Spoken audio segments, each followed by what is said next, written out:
네, 비하인드 뉴스 정치부 이성대 기자와 함께하겠습니다. 시작할까요? 네, 첫 번째 이슈 바로 보겠습니다.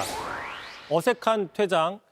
자, 앞서 보신 것처럼 국민의힘의 비례대표 의원이죠. 인유한 의원이 의원직을 사퇴했습니다. 자, 정치권에서는 예상하지 못한 좀 전격적인 사퇴라는 시각도 있는데 예. 자, 인유한 의원은 진영 논리 정치가 국민을 힘들게 한다라고 사퇴의 변을 밝혔습니다. 자, 불법 계엄 이후에 국민의힘에서 처음으로 책임지는 모습이 나왔다라는 평가가 분명히 존재하지만 반면에 좀 급작스럽다, 뜬금없다라는 시각도 존재합니다. 왜 그러냐? 사퇴를 하면서 불법 계엄이나 내란 사태 또는 탄핵에 반대했던 지점에 대해서 명확하게 사과를 하지 않았기 때문입니다. 아, 사과가 없었어요? 그렇습니다. 예. 진영 논리를 비판하면서 사퇴하긴 했지만 정작 자신도 그 비판의 자유로울 수 없다. 이렇게 보면 됩니까? 그렇습니다. 참고로 인유한 의원은 비하인드 뉴스의 단골 출연 정치인이었는데요. 예. 원주 윤핵관까지는 아니더라도 강성 친윤계로서 앞장서서 불법 계엄을 옹호해 왔던 모습이 있었습니다. 잠깐 보시면요. 자, 지난 2월이었습니다. 한창 헌재 탄핵 심판이 이루어지던 시절에 자, 과거에는 불공정한 재판을 하는 판사는 가죽을 벗길 수 있다.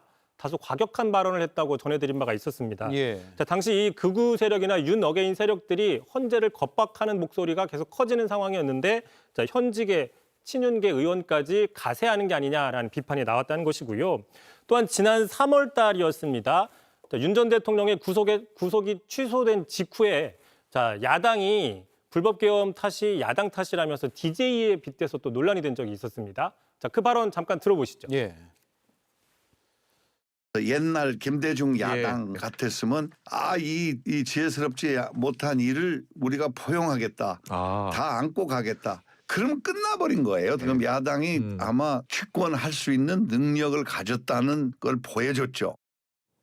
자, 그런데 이제 뭐 야당의 포용력이 부족하다라는 인식도 문제로 볼 수 있지만 자, 계엄군의 국회 진입이나 정치인 체포 지시 같은 불법 행위를 단지 지혜롭지 못한 어떤 일탈이나 비행 정도 수준으로 축소하는 시각이 더 문제라 이런 지적도 있었던 것입니다. 참고로 대통령이 뭐 질풍노도의 사춘기 청소년도 아니고 지혜롭게 감싸줘야 될 대상은 아니라는 거죠. 예.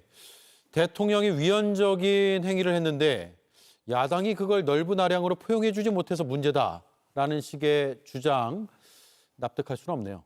그렇습니다. 또 잠깐 더 보시면요. 지난 4월이었습니다. 그런데 이제 반대로 탄핵 파면 선고가 난 이후에는 자, 윤 전 대통령이 대가를 치른다라고 날선 비판을 하면서 혹시 손절하는 게 아니냐라는 또 분석이 나온 적도 있었습니다. 그 발언 잠깐 들어보겠습니다. 예.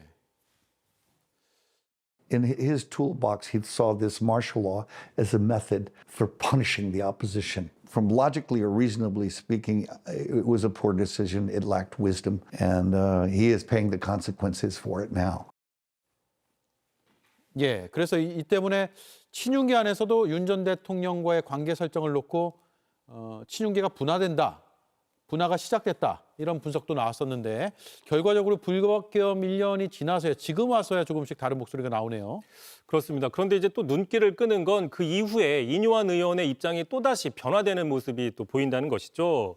자, 앞서 보신 대로 지난 4월에 외신 인터뷰에서는 윤 전 대통령이 현명하지 못한 계엄으로 대가를 치르고 있다라고 좀 비판을 했는데 지난 10월 국내 인터뷰에서는 이렇게 얘기를 했습니다. 윤 전 대통령이 왜 감옥에 가둬놓고 있느냐. 국가 위신을 위해선 도움이 안 되고 차라리 뭐 가택연금을 하라라는 식의 입장을 밝혔는데 자, 대가를 치르려면 감옥에 있어야지 가택에 있으면 안 되겠죠. 예. 국내용과 국외용 입장이 다른 것 같은데요. 그런 지적도 나왔습니다. 예. 물러나면서 이런 그동안의 행보에 대해서 본인이 책임을 지고 물러났다고도 볼 수 있고 또 반면에 이런 것들을 좀 사과하고 물러나는 게 맞지 않느냐라는 생각도 동시에 드네요. JTBC 뉴스를 시청해 주셔서 고맙습니다. 저희는 저녁 6시 30분 뉴스룸에서 뵙겠습니다.